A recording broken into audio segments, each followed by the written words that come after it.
¿Qué tal, amables amigos? Un placer estar nuevamente compartiendo con ustedes el estudio del libro del profeta Daniel.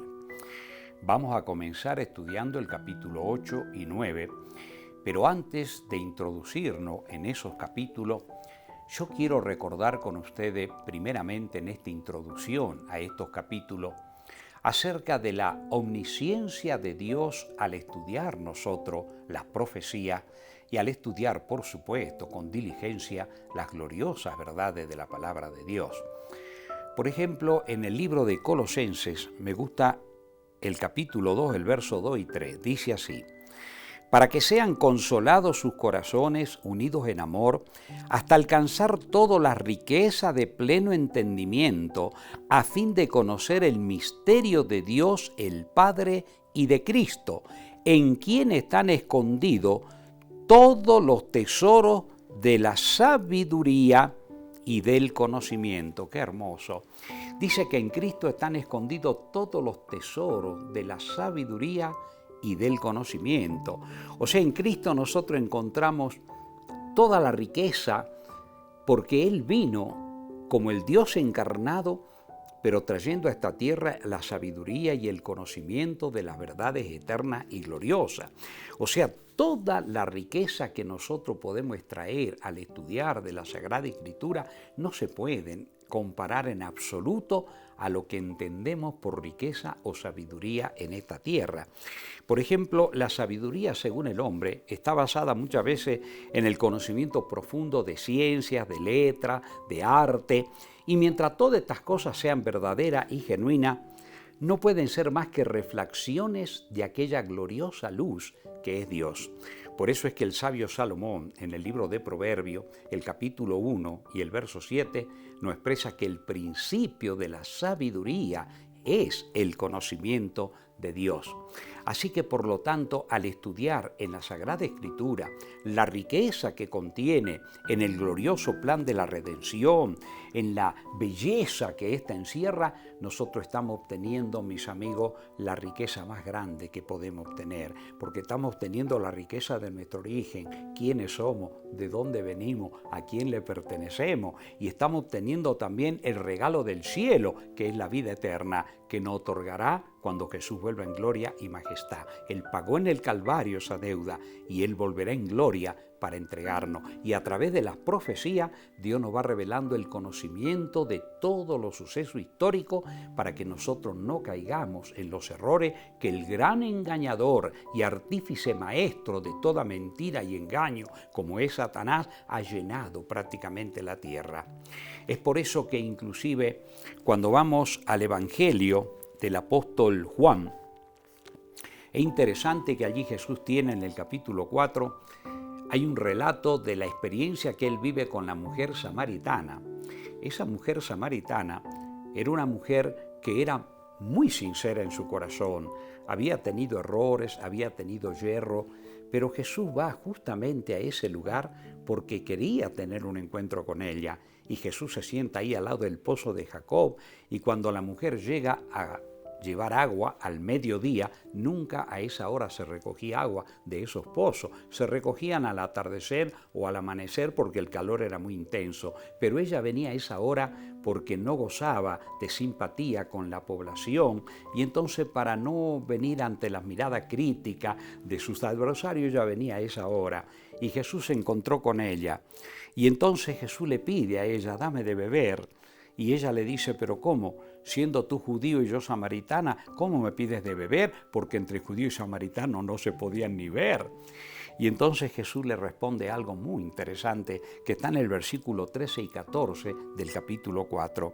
Respondiendo Jesús le dijo: cualquiera que bebiere de esta agua volverá a tener sed, mas el que bebiere del agua que yo le daré no tendrá sed jamás, sino que el agua que yo le daré será en él una fuente de agua que salte para vida eterna. ¿Qué le quería decir Jesús, mis amigos? Si nosotros vamos a buscar el origen de nuestra vida, el sentido de nuestro ser, la solución a los problemas que vivimos en las huecas y vanas filosofías de este mundo o en los conceptos evolucionistas de los orígenes, siempre vamos a estar bebiendo y bebiendo de esa fuente, pero sin calmar la sed que tenemos. Pero si vamos a la Sagrada Escritura y a la autoridad máxima de la palabra de Dios, entonces el Señor calmará toda nuestra sed, toda nuestra ansia, y entonces cada vez que vengamos a esta fuente vamos a estar refrescando nuestro conocimiento y nuestra sabiduría. Así que por lo tanto, al estudiar tanto las doctrinas como al estudiar las profecías en la palabra de Dios, nosotros estamos entrando lógicamente en una luz preciosa y en una hermosa riqueza. ¿Y por qué es muy vital y muy importante que en esta hora de la historia nosotros podamos comprender el conocimiento que Dios nos revela a través de estas profecías para ver todos los sucesos históricos cómo se desenvolvieron? Amigos, desde que nuestros padres cayeron en pecado en el Edén, Dios puso en acción su amor y su misericordia. Pero Satanás se encargó de llenar la tierra de superstición, de engaño, de error, de huecas y vanas ideas, de, los conceptos que han llenado la tierra prácticamente del paganismo, ¿verdad? La idolatría, el Dios para esto, el Dios para el otro, el Dios fultano, el Dios mengano. Realmente tremendo. Han ocultado la gloria de la verdad, es decir, llenaron la tierra prácticamente de oscuridad. Por eso es que el apóstol Pedro, al recordarnos a nosotros cuán importante es estudiar la profecía, ahí en la segunda carta del apóstol Pedro, recordando este texto tan importante que es el verso 19 del capítulo 1. Dice, tenemos también la palabra profética más segura, a la cual hacéis bien en estar atentos, como a una antorcha que alumbra en lugar oscuro, hasta que el día esclarezca y el lucero de la mañana salga en vuestros corazones. La riqueza de este versículo es impresionante. Dice, tenemos la palabra profética más segura, a la cual hacéis bien en estar atentos como una antorcha que alumbra en lugar oscuro. Mis amados queridos, Jesús dijo, vosotros sois la luz del mundo. ¿Cómo está el mundo desde que Satanás ha llenado de tiniebla la tierra, de supersticiones, de engaños, de idolatría? La tierra ha quedado totalmente en oscuridad. ¿Y saben qué decían las profecías aún de los profetas? El profeta Isaías, por ejemplo, él es el profeta mesiánico. Él habló tanto de la primera venida de Jesús, que iban a ser de la bienaventurada Virgen. Todo eso dio el profeta Isaías. Dios le reveló esa verdad gloriosa y también habla de la venida de Jesús en gloria. Y entonces, antes de que Jesús aparezca en gloria, ¿qué dice el profeta Isaías? ¿Cómo iba a estar la tierra? Capítulo 60, versículo 1 en adelante. Dice, levántate, resplandece, porque ha venido tu luz, y la gloria de Jehová ha nacido sobre ti. Porque aquí que tinieblas cubrirán la tierra y oscuridad las naciones, mas sobre ti amanecerá Jehová, y sobre ti será vista su gloria. Todo aquello que estudiamos la palabra de Dios, que nos identificamos plenamente con las profecías, tenemos que llevar la luz de estas verdades a los que están en tiniebla, para que les resplandezca la luz de la gloria de Dios, comprendan la verdad y se alisten para la mansión eterna, para la salvación de sus almas. Y entonces, mis amigos, como dice ahí Pedro, hasta que el día esclarezca. ¿Por qué? Porque ya estamos viviendo en la fase final. Pronto amanecerá el día eterno para aquellos que nos alistamos para el retorno de Jesús. Y termina diciendo el texto de ahí del apóstol Pedro, y el lucero de la mañana salga en vuestros corazones. Hemos visto en otro tema, pero vamos a recordar, cuando la Biblia dice el lucero de la mañana salga en vuestros corazones, Apocalipsis capítulo 22, el verso 16 aclara, dice allí, yo Jesús he enviado mi ángel para daros testimonio de estas cosas en la iglesia. Yo soy la raíz y el linaje de David, la estrella resplandeciente de la mañana. ¿Qué tal, amigo? ¿Se dan cuenta la gloria que reviste estudiar las profecías? Jesús, el que comisionado por mi Padre Celestial, ha entrado en acción en el mismo momento de la caída de nuestro Padre, como nuestro mediador, como nuestro consejero, y la obra del Espíritu de Dios revelándonos detalle tras detalle de la gloria de Dios, de su verdad y del conocimiento que Él nos imparte a través de las profecías.